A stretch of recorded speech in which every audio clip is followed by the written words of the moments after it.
Buenos días. Hoy les traemos el curso de ensamble PC que va a incluir la configuración porque sin saber qué elementos vamos a utilizar para armar nuestra computadora, no va a ser posible realizar un correcto ensamble, ya que no podría funcionar si uno de los elementos no fuera compatible. Entonces es una de las cosas que tenemos que cuidar mucho, la compatibilidad de todos los elementos que incluyamos en nuestro ensamble. La forma más efectiva para obtener un equipo que se adecue a nuestras necesidades y presupuesto es la de configurar y ensamblar nuestro propio equipo. El objetivo en este curso es que el participante pueda obtener los conocimientos básicos para configurar y armar un equipo de cómputo según el uso. Aquí vemos el temario. Vamos a empezar con usos comunes y especializados de cómputo, porque es súper importante poner los elementos de acuerdo al uso del equipo. Todos los componentes deben ser compatibles para asegurar el correcto funcionamiento. Seleccionar la plataforma correcta de acuerdo al uso del equipo es un buen principio.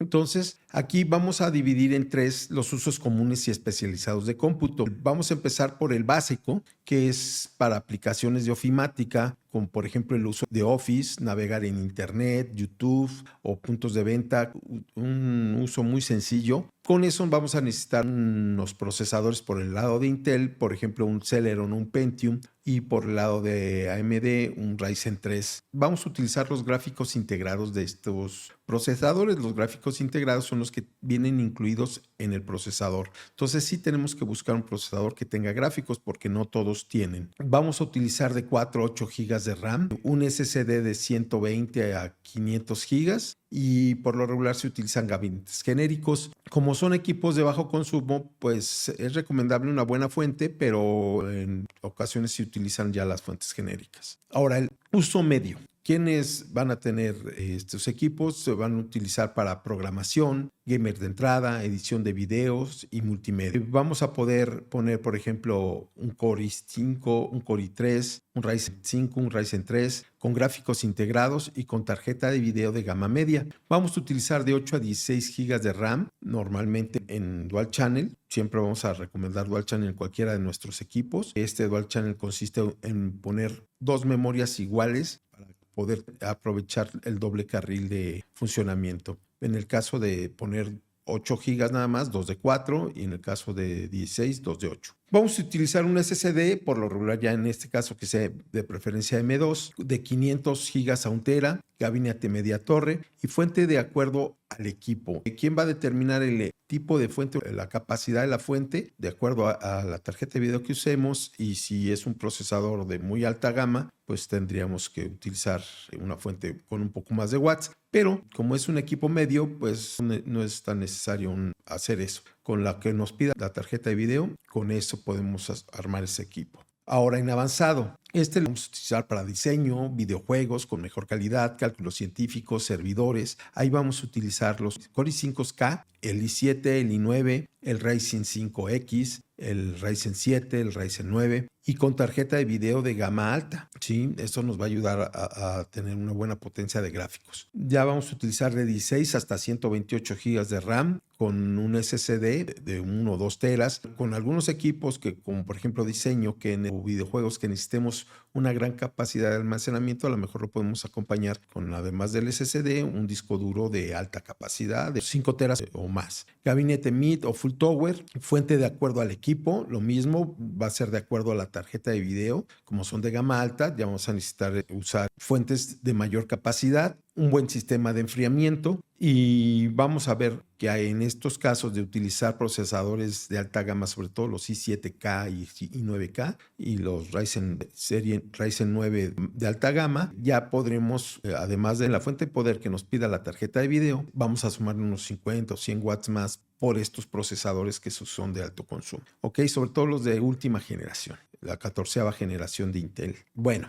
vamos a empezar con una guía de compatibilidad. Como les digo, es súper importante que todos los elementos sean compatibles para asegurar el correcto funcionamiento de ese equipo. Vamos a empezar con AMD. AMD actualmente nos está ofreciendo varias plataformas, la AM4 y AM5. AM4 ya tiene bastante tiempo, pero tenemos varias generaciones de tarjetas madre y de procesadores utilizando esta generación de AM4 y es importante que algunas no son compatibles, entonces hay que conocerlo, sobre todo las más nuevas con los procesadores más viejitos que se están vendiendo. Las B550 y A520 no son compatibles, por ejemplo, con los procesadores serie 3000 que tengan gráficos. Esto es una incompatibilidad propia del chipset.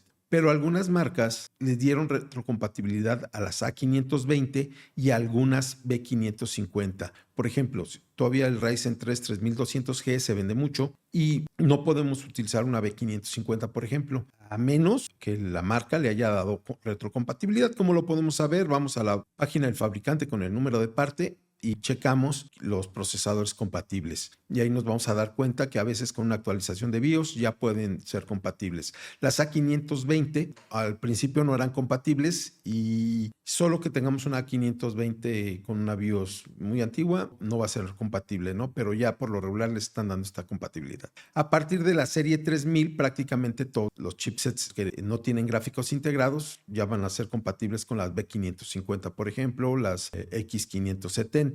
Y todavía se manejan mucho las B450 y A320. Esas son compatibles con todos los procesadores. Únicamente hay que buscar o actualizar la BIOS hasta que sean compatibles, porque por ejemplo los procesadores nuevos que están saliendo hay que actualizarles la BIOS a esas tarjetas madre para que puedan ser compatibles. Por ejemplo, salió el Ryzen 5 5600 GT, hay que actualizar BIOS para poderlo utilizar en prácticamente todas las tarjetas, a menos que sean unas muy nuevas. Muy bien. Entonces hay que tener ese cuidado en lo que es AMD. AMD va a tener una característica que nos va a servir para poder utilizar NVMe con PCI 4.0. Las características a partir de las tarjetas madre B550 y X570 a partir de la serie 3000 y 5000 sin gráficos. O sea, los que tienen gráficos, esos van a tener lo máximo para PCI 3.0. Esto es importante porque muchas veces encontramos PCI 4.0 económicos y nosotros lo ponemos y tenemos un Ryzen 3000 con gráficos y pues no nos va a servir, nos va a pasar que va a trabajar a la mitad de la velocidad de ese dispositivo. Entonces mejor utilizar uno del PCI 3.0 que nos va a dar al full de velocidad a un PCI 4.0 que va a trabajar a la mitad. Entonces por eso es que les hago hincapié en que si quieren utilizar un PCI 4.0 tiene que ser un procesador serie 5000 o 3000 sin gráficos. Hay unas excepciones, el Ryzen 5 5500 y el Ryzen 7 5700, esos también, el máximo es PCI 3.0. Entonces no utilizar NVMe PCI 4.0 con estos procesadores. Igual, si utilizamos una tarjeta madre B450, no importa si utilizamos un 3000 o un 5000, lo máximo va a ser 3.0 el PCI NVMe, ¿ok? Es algo importante para no perder rendimiento o invertir en algo que nos va a ser contraproducente porque va a trabajar a la mitad de velocidad. Aquí en esta gráfica vemos una comparativa más o menos que en lo que nos podemos encontrar de el equivalente de un procesador AMD con un Intel. Como la desarrollo AMD está un poquito orientada a los procesadores AMD, pero aquí una de las cosas importantes que también nos encontramos es que si queremos saber las características de un procesador, aquí las vamos a encontrar qué cantidad de núcleos, hilos tiene, qué plataforma pertenece, las frecuencias de trabajo, el caché, que es algo muy importante en los videojuegos, bueno, y para el desempeño general de los equipos, a qué arquitectura pertenece, la generación del PCI, del NVMe, qué memoria usan, el TDP, y si tienen, en caso de contar con tarjeta gráfica, aquí nos dice si tiene o no, que en AMD es muy sencillo, si tiene G, quiere decir que tiene gráficos, o si son GT o G Pro o todos estos, no hay problema, tiene gráficos. Si no tiene en AM4 ninguna letra al final que diga G, no tiene gráficos, ¿sí? Eso es en AM4, cosa que ya cambió en AM5. Ok, ahora vemos que nos llegó también ahora, estamos manejando la arquitectura M5, que son la nueva generación de AMD y que tiene nuevos chipsets, ¿sí? En este caso vamos a encontrar que tenemos los chipsets de alta gama, que son los X670, los de gama media B650, Extreme y normal, y los A620. ¿Qué diferencia tienen? Bueno, Una de las cosas que hay que considerar es que no hay que revolver gamas entre los equipos.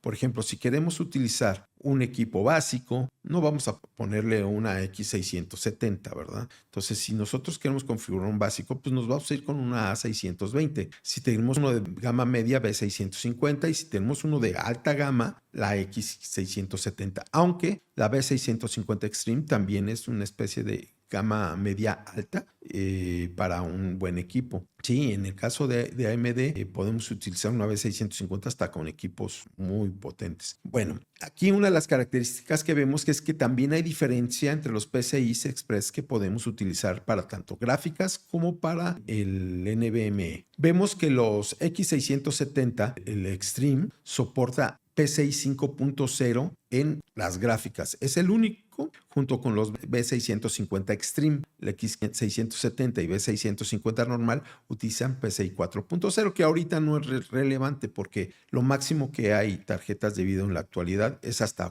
PCI 4.0, entonces está bien hasta un A620. Muy bien. Pero en lo que sí hay son en el NVMe, que hay 5.0, y los tres primeros, la X670 Extreme, la normal y la B650 Extreme, soportan un PCI 5.0, que con eso podemos poner los NVMes más rápidos que actualmente hay en el mercado. Y si nosotros usamos una B650 normal o A620, lo máximo que vamos a utilizar son los PCI 4.0, que bueno, también son muy rápidos, pero nada más saber hasta dónde podemos utilizar con nuestros equipos. Después vemos los carriles de los PCIs utilizables. Entre mayor cantidad de carriles, pues mayor cantidad de dispositivos vamos a poder conectar, que van desde 32 en la 620 hasta la X670 Extreme hasta 44. ¿Ok? De PCI Express y de PCI 5.0 hasta 24. Ahí eso es dependiendo si vamos a conectar muchas cosas. La mayoría de los procesadores son compatibles para hacer overclock.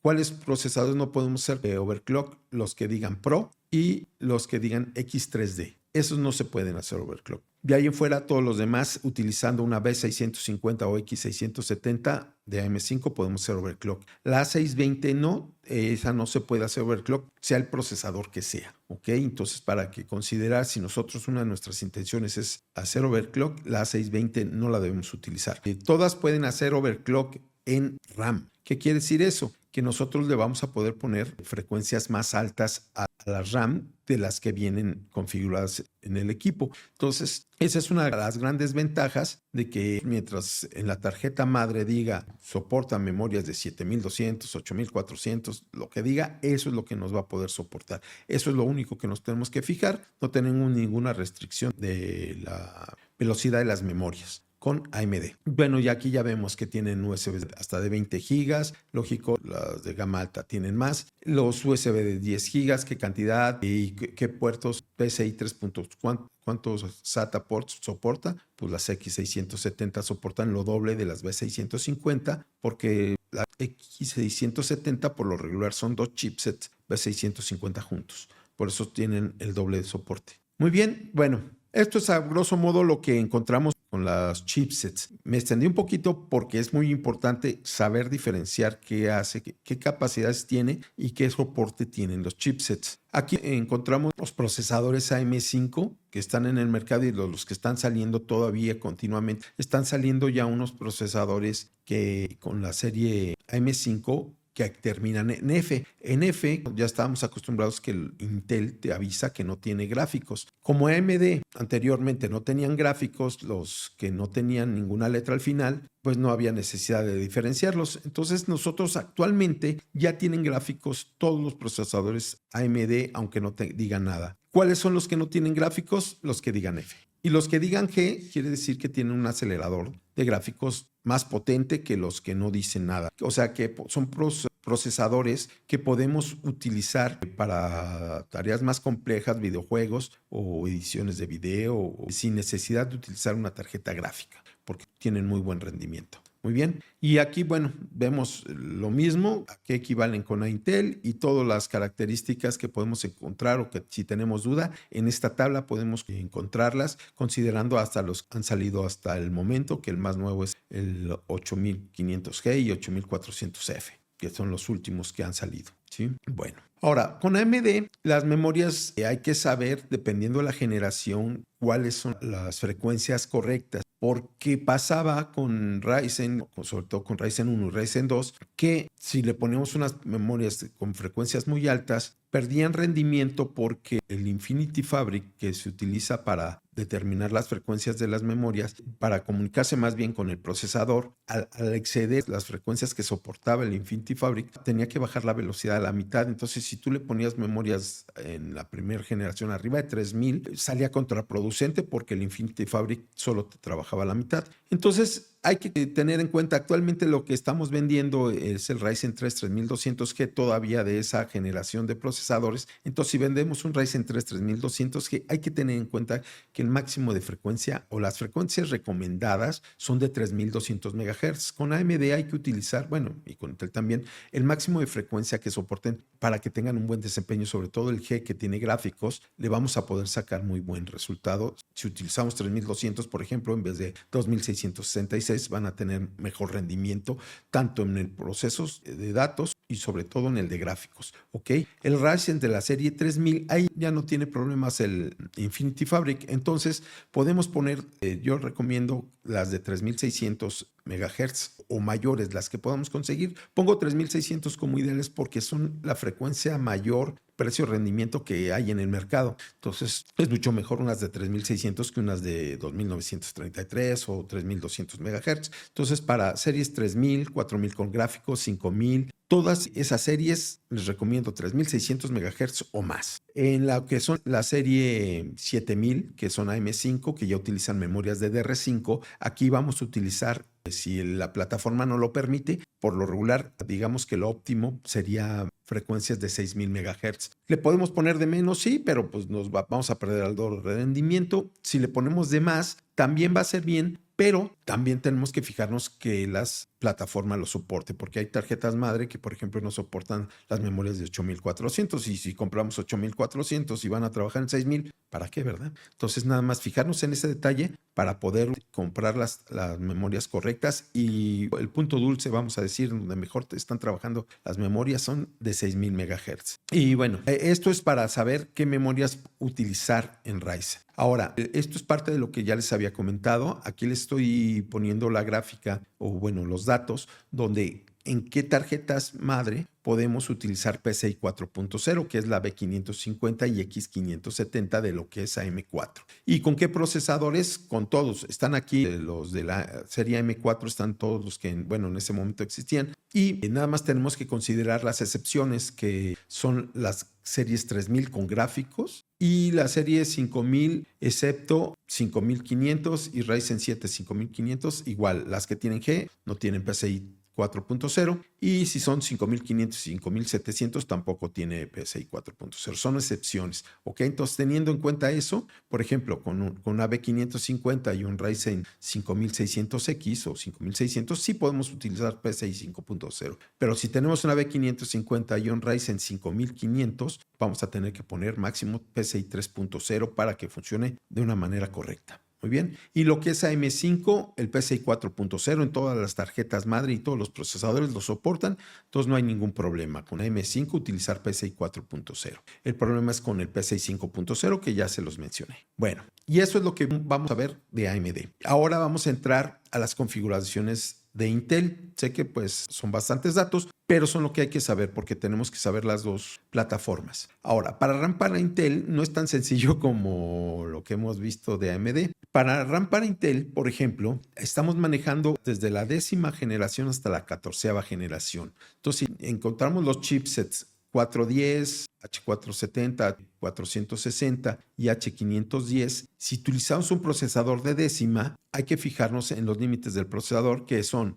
el Celeron Pentium i5 y 3, máximo hasta 2666 MHz. Utilizando estos chipsets con estos procesadores. Si utilizamos un i7 o un i9 con estos procesadores, bueno, que no deberíamos de utilizarlos porque no corresponden a la gama más que el H470. Ahí la frecuencia máxima que van a soportar estos chipsets y procesadores son 2933 MHz, ¿ok? Ahora, si utilizamos un chipset H510 o H470 con procesadores de onceava, ahí podemos tener máximo hasta 3200. Ahora, mucho cuidado, el chipset H410 y B460 con procesadores de onceava no son compatibles, aunque sean socket 1200. Con B460 hay algunas tarjetas madres que hay excepciones, que les pusieron el chipset 470, pero las vendieron como B460.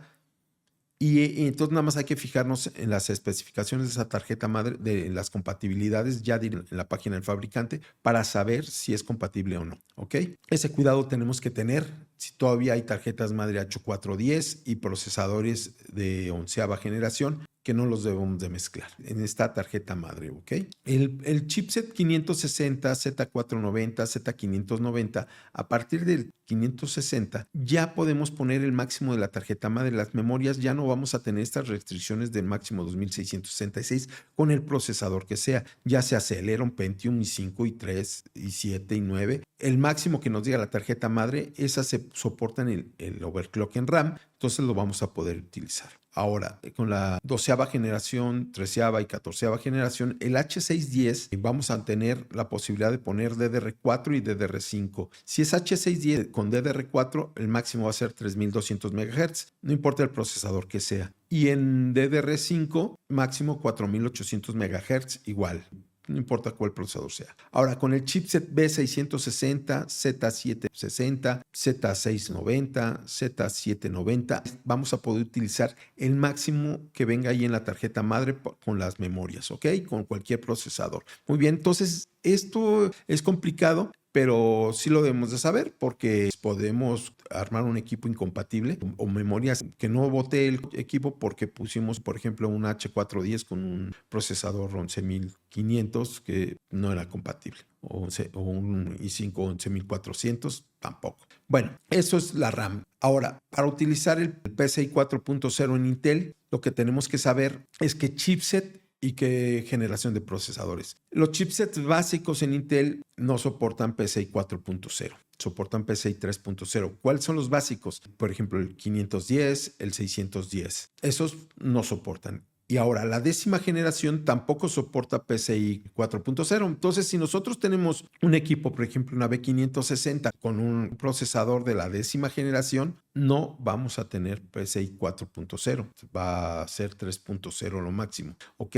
Entonces, eso es lo que tenemos que saber, los básicos y la 10ª generación. Ahora, si tenemos un B560 pero con procesador de onceava, ahí ya vamos a tener PCI 4.0 y vamos a poder utilizar los NVMs más rápidos que los PCI 3.0. Ahora con la 12ª, 13ª y 14ª generación, ahí la única limitante va a ser el chipset 610. Si tenemos ese chipset, no soporta PCI 4.0, pero de ahí en fuera, cualquier otro chipset que tengamos con cualquier procesador, 12ª, 13ª o 14ª, vamos a poder utilizar PCI 4.0. Muy bien, ahora vamos a ver que hay otros medios de almacenamiento dependiendo del uso y la cantidad de información requerida. Por ejemplo, ya les mencioné los PCI 5.0, que son los más rápidos. Vamos a encontrar también unidades de almacenamiento SATA, que son un poco más lentas que las NVMe, pero siguen siendo un buen rendimiento. Aquí vamos a poder mezclar muchas ocasiones un NVMe rápido y para almacenamiento, como ya han bajado de precio las SATA, podemos utilizar, por ejemplo, hasta un SSD de 4 teras para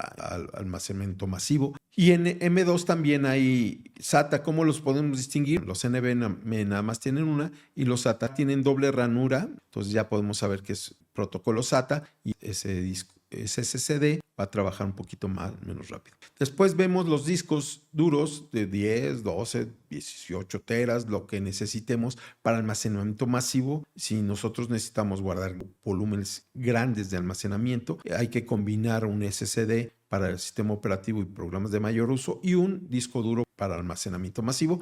Eso es lo que se les recomienda, ¿no? Ahora, el PCI 5.0 actualmente es más sencillo utilizarlo en AM5 por lo regular los procesadores AM5 eran compatibles toda la serie 7000, solo los 8000 con gráficos ya no solo son compatibles hasta PCI 4.0, ¿ok? Y las que son compatibles con PCI 5.0, el M2, son la X670 y B650 de cualquier tipo, sea Extreme o normal.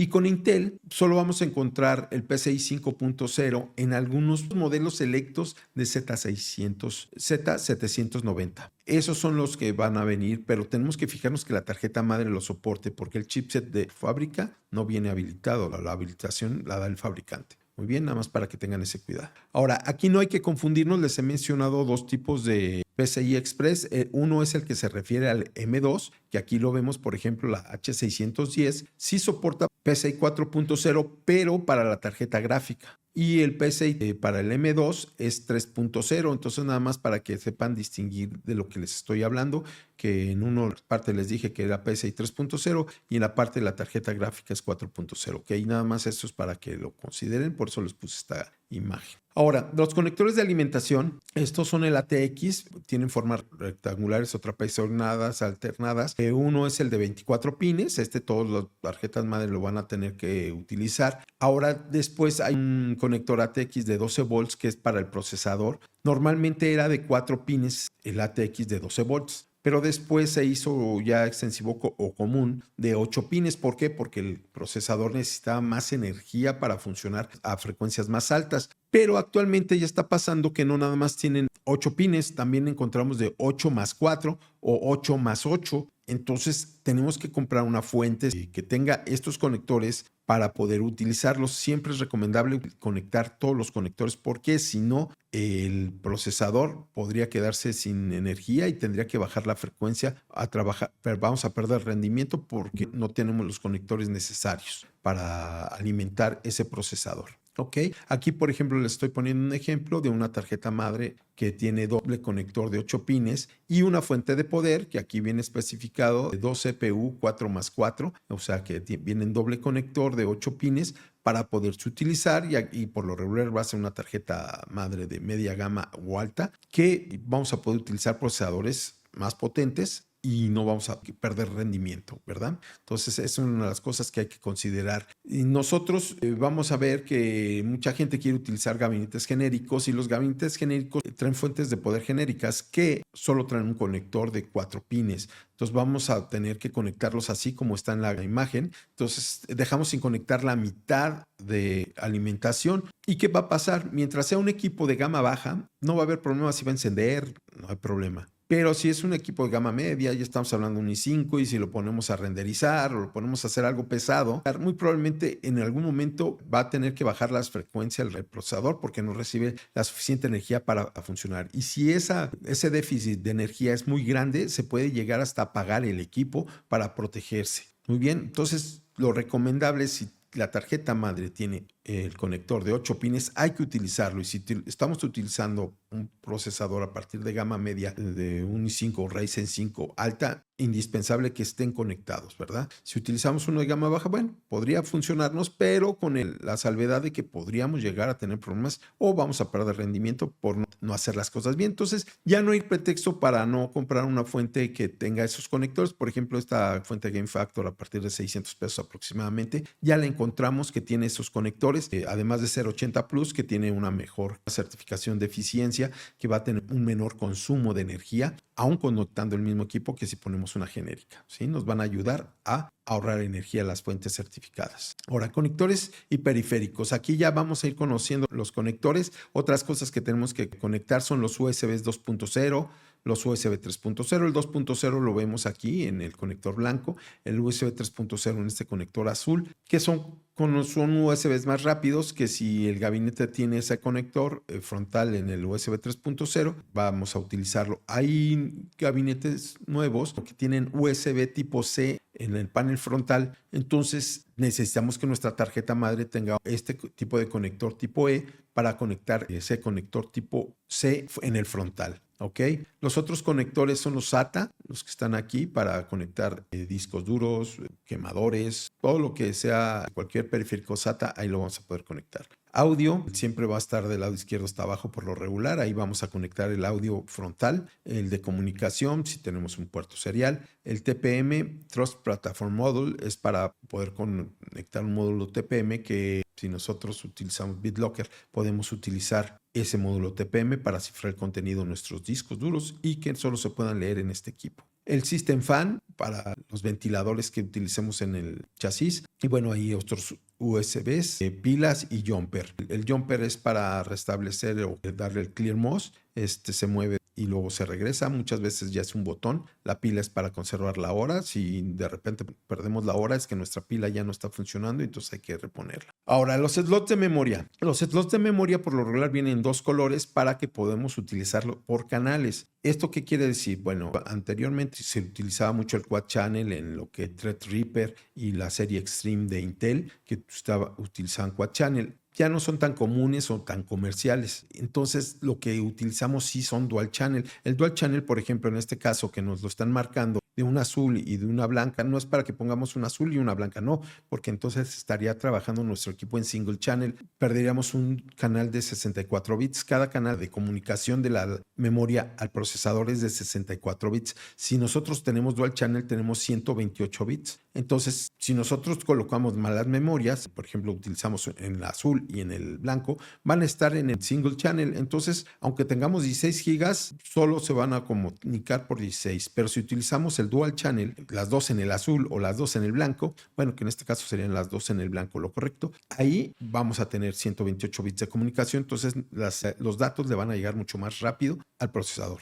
Entonces, por eso es la importancia del dual channel. Y SODIMM, en las tarjetas madre que tengan procesador integrado, muchas veces encontramos el SODIMM, que son memorias más pequeñas, que son las que utilizamos en las laptops por lo regular, muy bien, o las mini PCs. Esto es para que sepamos de la memoria RAM, los tipos que nos podemos encontrar. Ahora, los conectores PCI Express. Este conector es el usado mayormente para conectar tarjetas de video. Actualmente es utilizado por múltiples dispositivos por sus altas tasas de transferencia. Por ejemplo, aquí encontramos que en un PCI Express de 16X vamos a poder conectar hasta 4 NVMe si tenemos una tarjeta PCI Express M2 de Wi-Fi, tarjetas de red, hub USB, puertos paralelos, puertos seriales y tarjetas de video. Entre mayor X tenga, mayor líneas de comunicación tendrá. Por ejemplo, el X1 solo tiene una y vamos a encontrar, por ejemplo, si es 4.0, transferencias de 2 gigabytes por segundo. Cada una va a doblar la generación anterior, la velocidad de transferencia. Si la tenemos en 5.0, pues va a ser de 4. El 1X es el que más se utiliza, por ejemplo, es como la tarjeta de Wi-Fi que tenemos ahí. Bueno, todas esas. Y para los puertos de expansión, pero para tarjetas gráficas o unidades SSDs, aquí necesitamos el X16 o X8, que son los que mayor tasa de transferencia tienen, hasta 16 gigabytes por segundo y 32 gigabytes en PCI 4.0. ¿Ok? Entonces, esto es lo que vamos a utilizar, esos puertos. Los tamaños actuales de la tarjeta madre es una de las cosas que tenemos que considerar para armar nuestro equipo. Vamos a ver que el tamaño más común es el micro ATX, y después el ATX. Vamos a ver que también encontramos de repente Extend ATX, SLATX, que es un poco más ancha y que ese no entra en todos los gabinetes que digan ATX, tiene que decir que soporta ese tamaño. Y el otro tamaño que también casi todos los gabinetes lo soportan es el mini ITX, que es el más pequeño, que no hay que confundirlas con que las veamos pequeñas. Muchas veces estas tarjetas madre las utilizamos para ensambles muy poderosos de pequeños, ¿ok? Entonces el mini ATX es la más pequeña. Dependiendo de la tarjeta madre vamos a utilizar el gabinete correcto. Por ejemplo, si nosotros vamos a utilizar una tarjeta micro ATX o mini TX, un gabinete Slim o mini TX es el correcto. Si nosotros usamos una micro ATX, un gabinete mediano o mid tower y un gabinete micro ATX. Y el mid tower ya soporta tarjetas madre ATX, pero a veces la Extend ATX no. Entonces por eso vamos a necesitar Full y Ultra Tower. Y esto también depende de la gama del equipo. Por ejemplo, si nosotros queremos meter un equipo de alta gama en un micro ATX, pues vamos a tener problemas de que los enfriamientos muchas veces no van a caber o no van a tener la refrigeración adecuada para poner un equipo de alta gama. Entonces, si nosotros vamos a utilizar un equipo de alta gama, hay que buscar un gabinete que sea bastante grande, amplio, para poder poner ventiladores suficientes, disipación, radiadores o el disipador, si es masivo, pues que nos queden esos gabinetes, ¿verdad? Entonces va a ser más grande.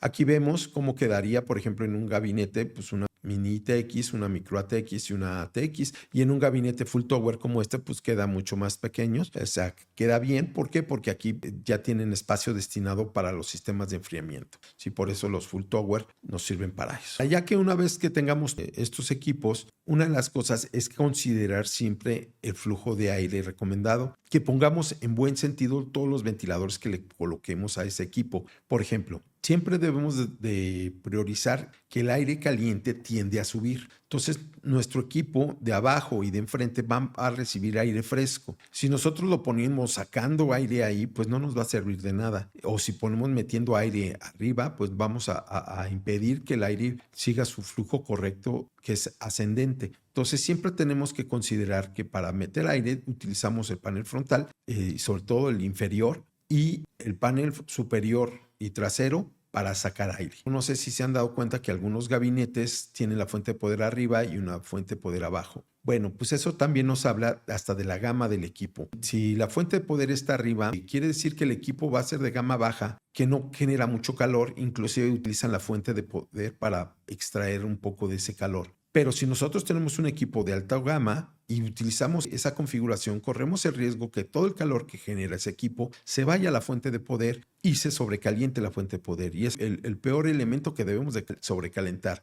porque los elementos eléctricos tienen un efecto de rating. Entre más calor tengan, menor energía son capaces de suministrar o de contener. Entonces, si la fuente de poder no nos puede dar la energía para funcionar cuando está funcionando en medio extremo, pues vamos a tener problemas de alimentación. Entonces, por eso es que en los gabinetes de gama alta se busca tener aislada la fuente del equipo en general. Entonces se pone en un ecosistema aparte en donde toma el aire de abajo y lo saca inmediatamente y no toma el aire caliente del equipo, ¿sí? Entonces, por eso siempre, si vamos a utilizar un equipo de buen rendimiento, lo que tenemos que considerar es que nuestro gabinete tenga la fuente por debajo. Ahora, también al tenerla por debajo, las fuentes genéricas o de baja gama no van a tener los cables suficientemente largos para hacer las conexiones. Entonces, también tenemos que buscar una fuente de buena calidad, ¿ok? Ya sabiendo esto, siempre hay que saber que el sentido del aire que van a expulsar los ventiladores están hacia donde están los soportes y de la base del ventilador. Siempre debemos saber eso, donde está, hacia ese lado va a aventar el aire, a menos que el ventilador sea de flujo contrario. Hay algunos que se pueden voltear, como modelos Thermaltake nuevos, que nosotros podemos escoger para que de los lados aviente el aire, se pueden, pero no todos, ¿verdad? Entonces, nosotros, por regla general, es donde está la base del rotor, ahí hacia ese lado es donde se direcciona el aire, es el sentido del flujo de aire. Eso es para saberlo, no cometamos el error de poner aire metiendo y si queríamos sacarlo, ¿ok? Entonces, y otra de las cosas es mantenimiento continuo para conservar buenas temperaturas. Bueno, sabiendo esto, vamos a seleccionar el enfriamiento. Este enfriamiento es necesario por el calor generado del procesador, dependiendo de la frecuencia. El calor es el que pone el límite del rendimiento del equipo en general. Entonces, si nosotros tenemos dos tipos de enfriamiento, uno por aire o enfriamiento líquido, hay enfriamiento líquido que por lo regular el agua tiene mayor capacidad de absorber calor, entonces van a ser mejores para enfriar, pero también hay unos masivos de aire que vemos aquí que funcionan bastante bien con procesadores gama alta. Pero, por ejemplo, si utilizamos un procesador de 14ª generación K, un i7, un i9, ahí es casi prácticamente de rigor un enfriamiento 360, o sea, con 3 ventiladores de 120 mínimo para que no tengamos problemas. O un Ryzen 9 9750. El Ryzen 9 más de gama alta, ese, un 360. Ahora, el de stock lo vamos a poder utilizar únicamente en los procesadores de gama de entrada, que no les vamos a exigir mucho,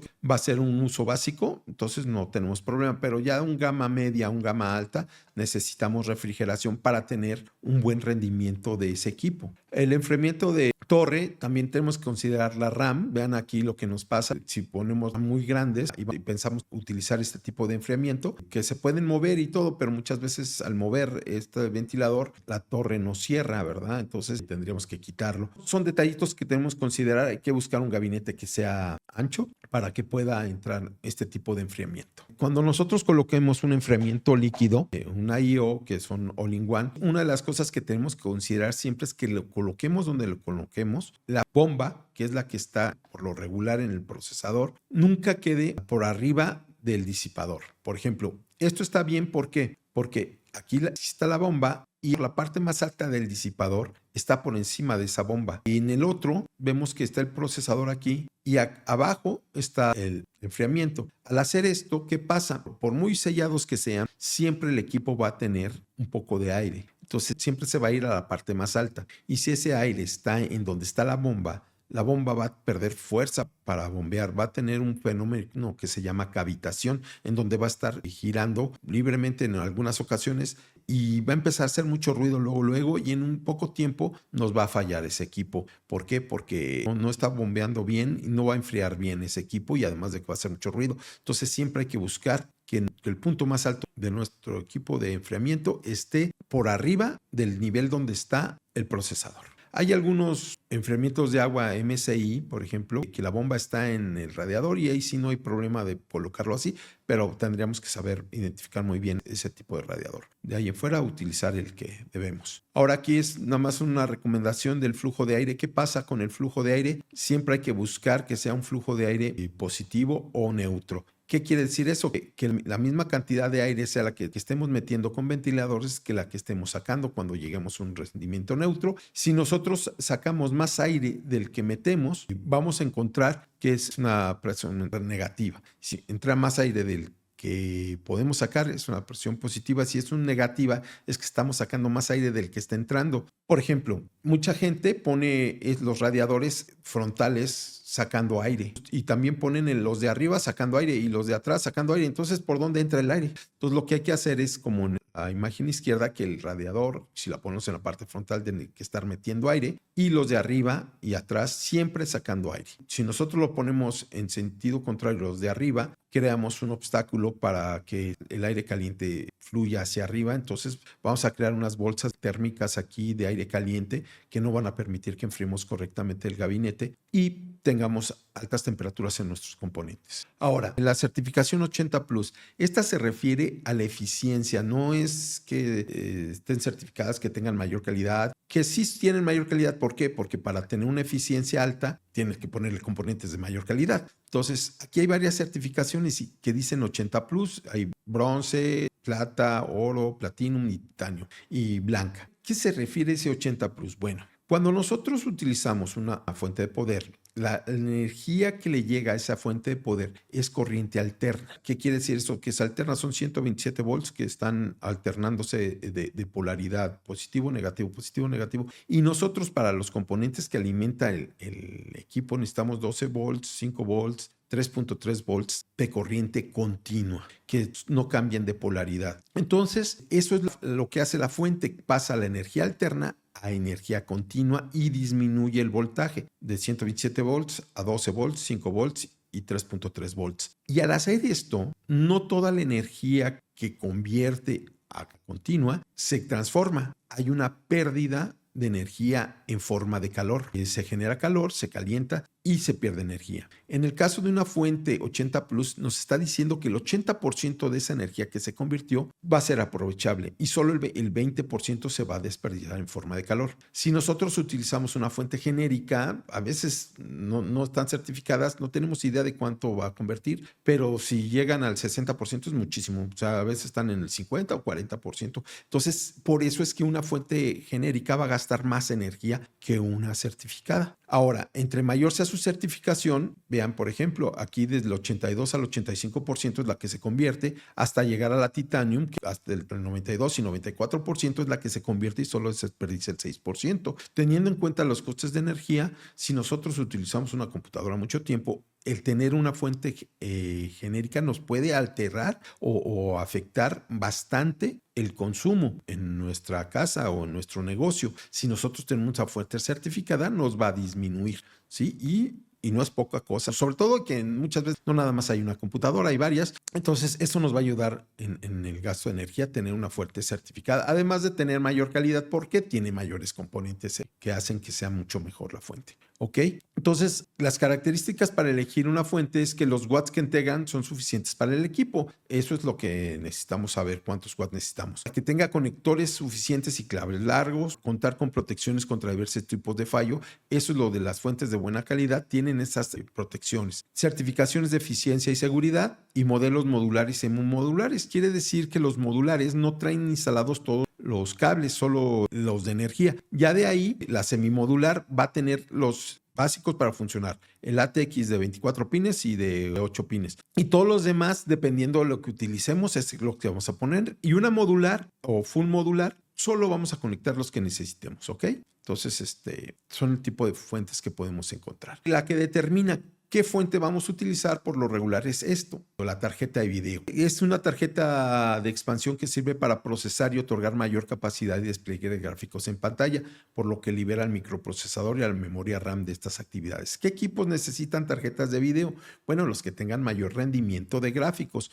¿Cuáles son? Si nosotros queremos correr un juego en una computadora, estos van a ser los elementos que nos van a servir para poder correr un juego. Si nosotros vamos a hacer diseño, vamos a hacer modelado en 3D, vamos a renderizar, vamos a manejar equipos que tengan un mayor despliegue de gráficos, necesitamos tarjeta de video. Hay dos tipos, una para trabajo y otra para videojuegos. También las usan para minar, pero en menor medida, y también para algo nuevo, para la inteligencia artificial. También fue el primer elemento que tuvo una inteligencia artificial muy fuerte y que se le ha ido sacando provecho, que era para otra cosa, pero ya quedó instituido que las tarjetas de video tienen una capacidad de IA muy alta. Ahora, una de las cosas que tenemos que saber es qué tarjeta de video vamos a utilizar. Y muchas veces no sabemos la potencia o qué tan buena es una tarjeta. Es que me están vendiendo una 1080 Ti. ¿La compro o no la compro? Si es buena o no es buena. Y, por ejemplo, les va a ayudar esta gráfica. Aquí aparecen muchas tarjetas de video, hasta de la generación GTX 900 y de AMD, también de las series RX 500 o Vega. Y entonces nos podemos saber más o menos a qué nivel, por ejemplo, en performance en 1080. ¿Por qué pongo 1080? Porque es la resolución más usada actualmente. Hay quienes usan mayores resoluciones como 4K o 1440p, pero sigue siendo la más usada 1080. Entonces, con esto tomas una referencia de entre mayor FPS, cuadros por segundo, se mide la potencia de una gráfica en juegos. Entonces, aquí nosotros podemos buscar el modelo y si estamos dudando en comprar un modelo contra otro o qué tanto rendimiento vamos a obtener contra una generación contra otra, aquí lo vamos a encontrar. Por ejemplo, una de las tarjetas más buscadas o que más se vende es la RTX 4060 y la RX 6600 XT. Y aquí podemos ver que, por ejemplo, la 4060 rinde un poquito mejor que la 7600, rinde mejor que la 3060, rinde mejor que una 2070 o una 5700. Y aquí pues ya nos vamos a encontrar en qué nivel de rendimiento, ¿no? Una 4060 Ti que tanto rinde y comparado, por ejemplo, la 6600 XT, por el precio que tiene actualmente, pues rinde mejor que una 3060 y que una 270. Entonces, vemos aquí que nos podemos guiar con esta gráfica para saber la potencia de la gráfica, ¿sí? Pero ahora, no nada más es poner la gráfica. Si nosotros ya sabemos qué gráfica tenemos, una de las cosas que nos suele pasar es que la tenemos que combinar con un procesador. Y una mala combinación nos puede traer un mal rendimiento. Por ejemplo, si aquí venimos y si queremos tener el mejor equipo, nos vamos a ir a la gama alta, una RTX 4080 Super, una 4090, una RX 7900 XT, pero pues tenemos un procesador que no la va a levantar. Entonces, aquí les voy a decir más o menos para que tengan una idea de qué gamas de procesadores puede levantar estas tarjetas. Por ejemplo, si nosotros queremos exactamente una 4090, pues lo mínimo que necesitamos es un 12600K o un Ryzen 7 5700X3D o bueno, Un Ryzen 9 5900 también la levanta, hasta un i9 9900. Eso es lo mínimo que necesitamos por una 4090, que es la tarjeta más potente. Ahora, por el contrario, si nosotros tenemos un procesador de gama baja o un procesador ya no tan nuevo, tenemos un i3 10100 de la 10ª generación, pues ahí ya, por ejemplo, ¿hasta qué gráfica podríamos ponerle? Pues para no tener tanto cuello botella, hasta una GTX 1660. Si nosotros ya nos vamos a algo más grande de la 1660, que la vamos a encontrar por aquí, pues aquí podemos ver que pues una 1660 Ti o una 2060, ahí ya vamos a tener algo de cuello de botella. O sea, ¿qué quiere decir el cuello de botella? Que esa tarjeta de video no nos va a levantar mucho más que lo que pueda levantar el 3060. El i3 es el que nos va a poner el límite. ¿Okay? Ahora, por ejemplo, tenemos el 10400 o el 11400, que en su tiempo fueron muy buenos procesadores. Aquí vean que tiene un asterisco, porque puede levantar hasta una 4070, pero si tiene memorias de 3200 MHz o más. Si nosotros tenemos memorias de menos de 3200 MHz, ahí lo más recomendable sería una 4060 Ti.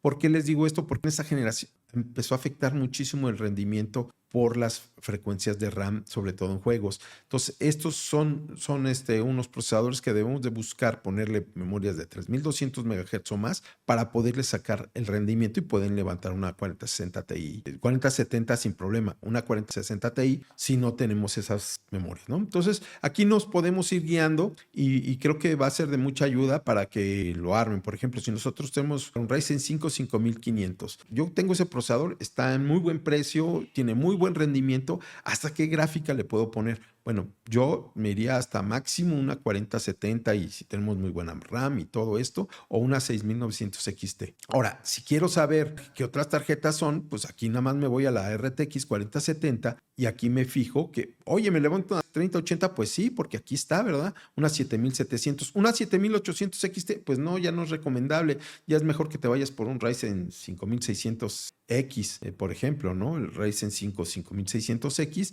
aquí ese sí no me levanta hasta una 4080. Entonces vemos que aquí podemos armar y si no nos salimos de esto vamos a estar bastante equilibrado nuestro equipo, ¿no? Ahora, ¿cuánta RAM le tenemos que poner? Si es un equipo gamer para juegos, lo mínimo es 2 de 8. Si jugamos a máximo 1080p, pero si nosotros tenemos resoluciones más grandes, por ejemplo 1440p o mayor, mínimo 2 de 16. ¿Por qué? Por el tipo de juego y ya necesitamos, por ejemplo, para una resolución de 1440p mínimo una RTX 4070 para que pues, la pueda levantar. Si ponemos una tarjeta de video menos de eso en esa resolución, no vamos a tener una buena experiencia de juego. ¿Ok? Entonces, con esta gráfica podemos armar equipos bien balanceados. ¿Ok?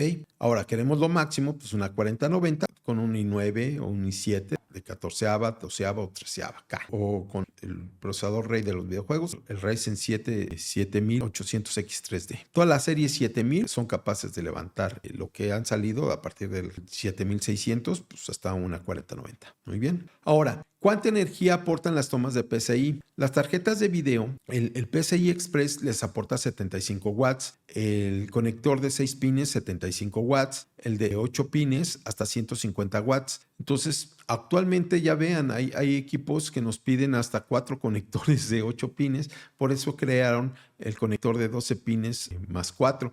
Se llama 12 volts High Power. 12BHPWR. Este es el nuevo conector que muchas fuentes que vienen como PCI 5.0 o ATX 3.0 ya lo traen. Y ya viene una nueva evolución que el de 12 volts X16 que externamente son iguales, pero internamente vienen como más reforzados porque hubo algunos casos de que se quemaron. Estas las traen las fuentes PCI 5.1 o ATX 3.1. Y vean, dependiendo la capacidad de la fuente, ese conector va a transportar hasta 150 watts, 300, 450 y en las fuentes más grandes de 1000 watts, por ejemplo, ya pueden transportar hasta 600 watts. Y entonces para la tarjeta de video que así lo pida. Y es la forma en que actualmente están alimentando las tarjetas de video NVIDIA. AMD todavía tiene la configuración anterior de 6 y 8 pines. Bueno, ahora el PCI 4.0 X16 es donde ponemos las tarjetas de video y cuando lo encontramos en PCI 4.0 a partir de la Intel H510 pero con procesadores de onceava. ¿sí?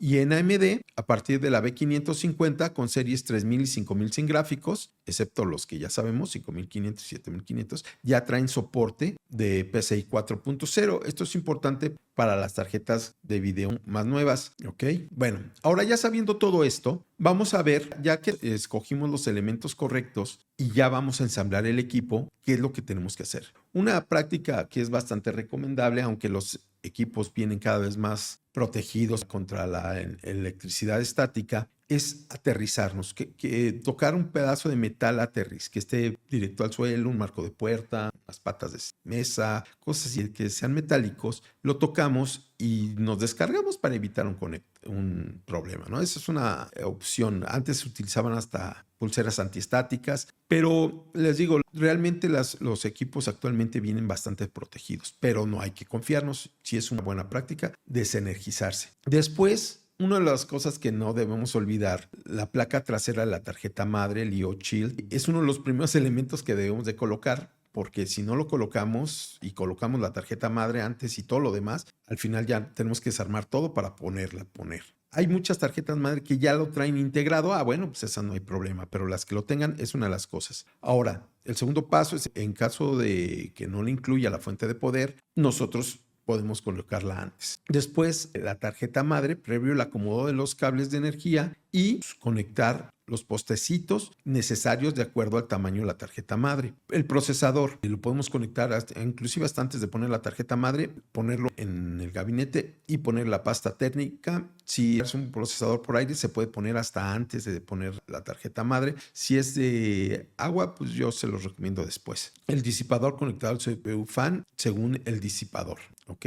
Eso es una de las cosas que nunca hay que encender un equipo si no revisamos que el CPU fan esté conectado. Memoria RAM, podemos poner los quemadores, las lectoras de memoria en los slots correctos. Conectores de energía de 24 y 4 pines, los de 4, 8 pines o EPS, si son varios, colocarlos, después poner los discos duros o unidades de estado sólido, conectar la energía y datos. Después los conectores USB 2.0, 3.0, audio, ventiladores, prensa frontal, bocinas. Después al final la tarjeta de video, audio, adaptadores de red, conectores de energía PCI Express y cerrar el gabinete. Los cables de energía periféricos, monitor y encender, ¿ok?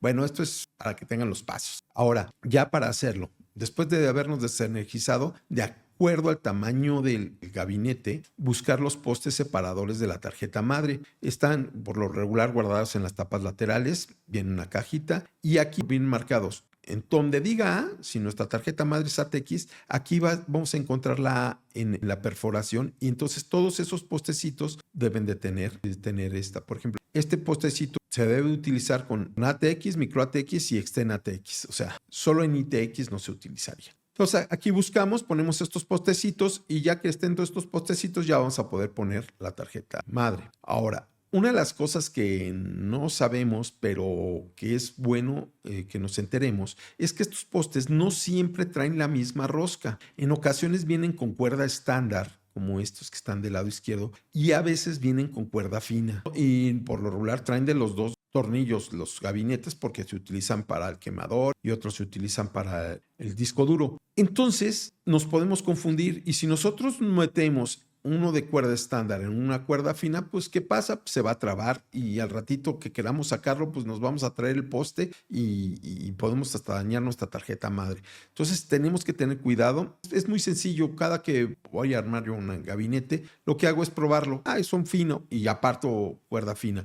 Son estándar, aparto los cuerda estándar para que no me equivoque al poner los tornillos de forma correcta y es más común de lo que ustedes imaginan que la gente que no tiene mucha experiencia le pase esto. Entonces, por ejemplo, es ya separarlos, verificar que tengan cuerda fina o estándar y ya poner los postes correctos. Ahora vamos a encontrar otros tipos de tornillos que son los de la izquierda para los ventiladores y los de la derecha para la tapa lateral y los pequeñitos, estos son para el M2. Muchas marcas ya no traen este tornillito, ya traen sistemas de sujeción más avanzados, que bueno, porque si se nos pierde es difícil de conseguir, ¿ok?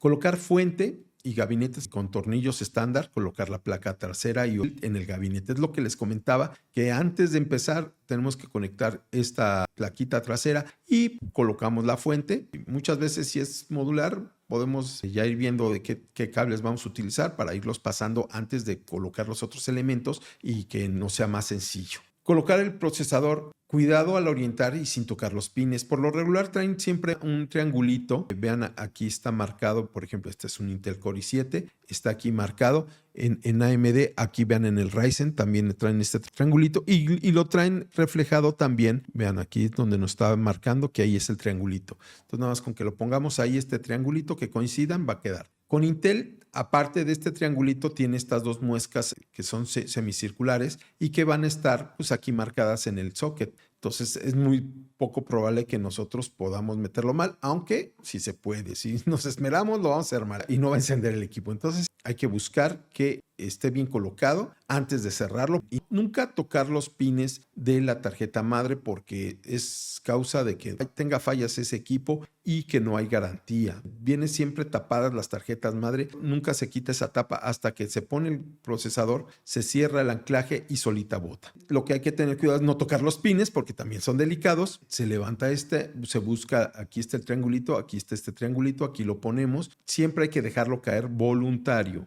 Nunca debemos apachurrar el procesador para que entre, porque quiere decir que uno de los pines no está coincidiendo y si nosotros lo forzamos lo vamos a doblar y va a pasar lo mismo de no tener garantía, porque es daño físico y podemos perder un procesador por eso, ¿no? Entonces nada más tener cuidado que voluntariamente caiga hasta el fondo antes de cerrarlo. Y AM5 pasa lo mismo, nada más que es ya como Intel, que los pines están dentro de la tarjeta madre, no están en el procesador. Es LGA y el otro es PGA y estos son LGA y así es como lo vamos a poner, igual que este. Muy bien. Ahora, después colocar la pasta térmica. Si nosotros vamos a utilizar el disipador original, ya viene preinstalada la pasta. Si no, nosotros con que pongamos una gotita en medio y cuando lo presionemos se va a dispersar toda y va a quedar ya colocado. Hay veces que traen una palita y nosotros lo podemos extender a modo de que quede uniformemente y poner poca pasta, ¿no? Nunca debe de, cuando lo coloquemos, la pasta se desparrame por los extremos,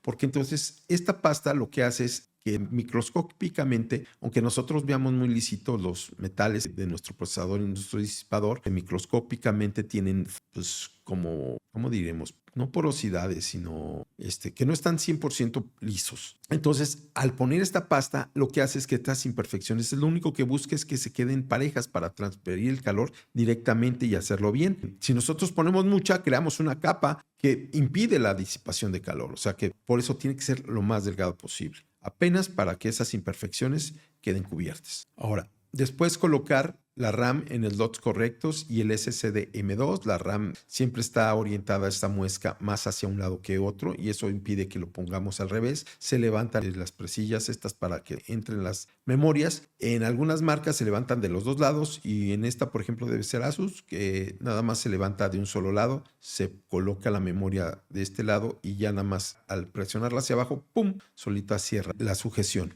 Ok, nada más que esté en el tamaño, casi siempre el estándar es 2280, aunque hay unos más pequeñitos, que en esos casos pues, tenemos que cambiar el tornillito que está abajo. Ahora, checar que el gabinete cuente con el orificio para pasar el cable ATX de 12 volts de 4+4. Por ejemplo, en este caso, este gabinete sí cuenta con este orificio aquí, entonces se pueden pasar antes los cables para conectarse en estos dos conectores, ¿sí? Y también ir calculando ya los ventiladores y sus conectores. Y aquí ya podemos poner todos los tornillos de la tarjeta madre que se puedan poner. Esos son los que vamos a colocar, ¿ok? No ahorrarnos tornillos. Ahora, conectar el 4+4, que es este que aquí ya lo estamos viendo conectado. Los pasamos por arriba, los conectamos. Y el de 20+4 pines, este que está aquí. Ahora, muchas veces ya no le ponemos disco duro o si lleva otro SSD SATA o quemador, colocarlo y conectar los cables. Aquí es donde vemos que se conectan los cables de alimentación y de datos. El de alimentación viene desde la fuente de poder, y este de datos va a ir conectado a la tarjeta madre. Aquí es donde vemos cómo vienen los conectores por fuera y conectarlos. Después conectamos el panel frontal. Este panel frontal puede variar. Por lo regular es un general este que pusimos aquí. Los power LED, así es como se conectan. El HD LED, el positivo del lado izquierdo, el derecho aquí. El reset no tiene polaridad. Aquí lo podemos poner de cualquiera de los dos lados. Y el power switch, aquí lo ponemos, y aquí el power LED. Esto muchas veces en la tarjeta madre se alcanza a ver. Aquí arriba por lo regular se ve, o abajo. Si no tenemos esa vista o algo así, en el manual lo tenemos. Si no tiene manual escrito esta tarjeta madre,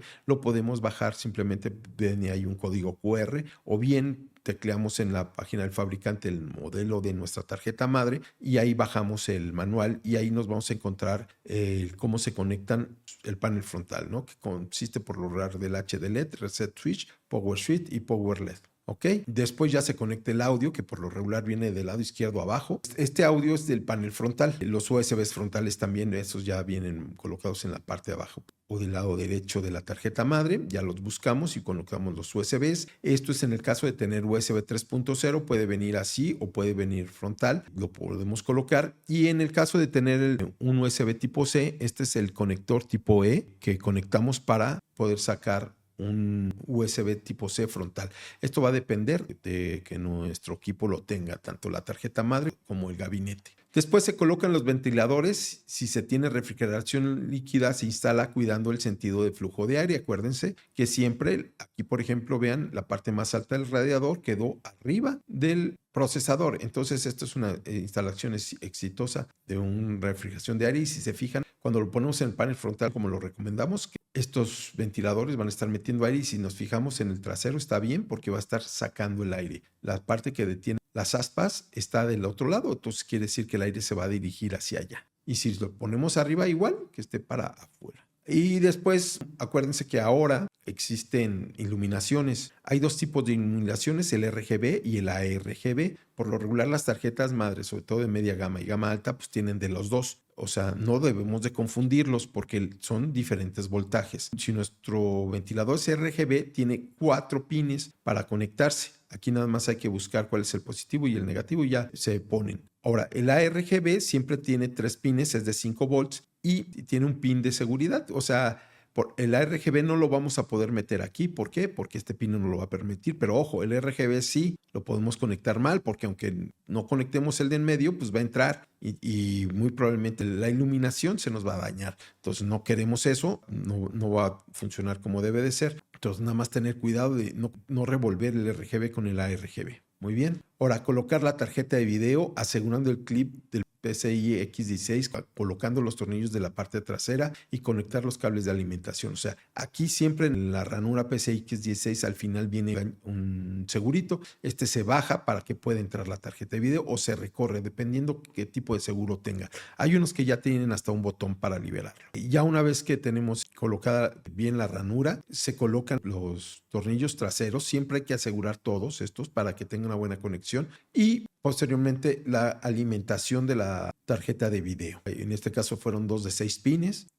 puede ser 2 de 8 pines o hasta 3 de 8 pines, o bien uno de 12 volts, de 12 más 4 pines. Esta es la ranurita que hay que recorrer. Cuando la ponemos bien, esta se bota y se pone solito. Después se verifican que los cables del CPU estén conectados, al igual que de revisar todos los cables de alimentación y los datos que están puestos. ¿Sí? Se acomodan los cables traseros y se cuida de que queden la menor cantidad de cables expuestos. Y ya después todavía no se aseguran, pero bueno, ya los podemos ir orientando para que queden bien. La ventaja es que la mayoría de los gabinetes actualmente tienen espacio atrás, entonces nos da chance de acomodar muy bien nuestros cables. Y del CPU fan, por lo regular ya todos son de 4 pines, y esto nos ayuda para que tengan control de velocidad los ventiladores. Ahora, ya que hicimos todo esto, es bueno revisar el checklist, ¿sí? Por ejemplo, que la tarjeta madre esté bien sujeta, que nosotros la queramos mover y no se pueda, eso es lo correcto. El procesador y CPU fan estén conectados, sobre todo el CPU fan tiene que estar conectado de forma correcta,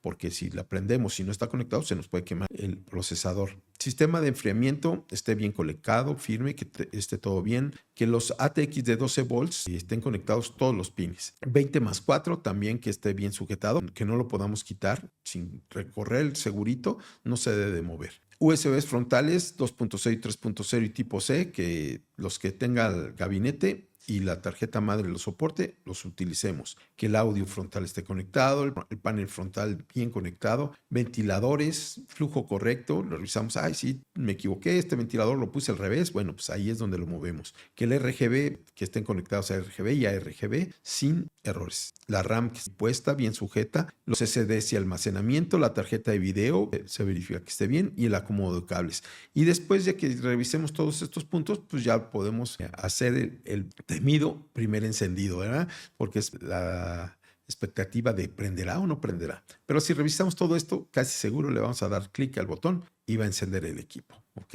Además, bueno, que tuvimos que haber conectado los periféricos, ¿verdad? Y el monitor para que funcione. Y esto sería todo. Muchas gracias. Cualquier duda, aquí estamos. Acuérdense que nosotros los podemos apoyar con configuraciones y con ensambles. Entonces, visiten nuestra página y los estamos esperando aquí en Segucom. Hasta luego.